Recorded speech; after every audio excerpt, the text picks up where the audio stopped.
M23 yaendelea kukaa katika jimbo la Walikale huku akitangaza wao kuondoka katika eneo hilo. Hii ni Nje ya Box TV update. Langu jina ni Christina Mbaruko.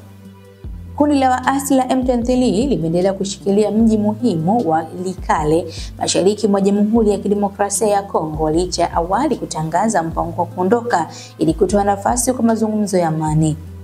Kundi linaloungwa mkono na Rwanda M23 linatangaza Jumamosi kuwa limeanza kuondoa vikosi vyake nje kidogo ya mji wa Walikale ili kuweka mazingira mazuri ya amani na mazungumzo ya kisiasa.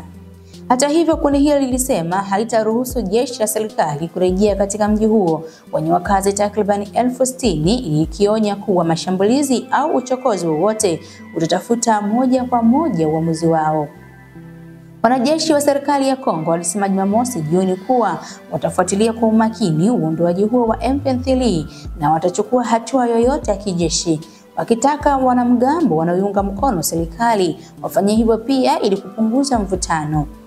Waziri wa mambo ya nje wa DRC Telesi Kaikwamba alisema wanamtazama kuona ikiwa kweli M23 itaondoka na kuipa kipaumbele nje ya mazungumzo. Siku ya Jumapili, wakazi na nduru wa jeshi mjini Walikale walipoti kuwa hapakuwa na mapigano yoyote katika eneo hilo lililokuwa likishambuliwa vikali hivi karibuni na ndege za jeshi la Kongo. Mkazi mmoja alisema walipoamka walikuwa tulivu na M23 bado walikuwa mjini humo. Hata hivyo, mapigano yaliripotiwa kati ya M23 na wanamgambo wa Wazalendo wanaoungwa mkono serikali katika mkoa wa jirani wa Kivu Kusini. Awali wawakilishi wa serikali na M23 walipanga kukutana tarehe 18 Machi mjini Luanda, Angola, lakini mazungumzo hayo yalifutwa dakika za mwisho.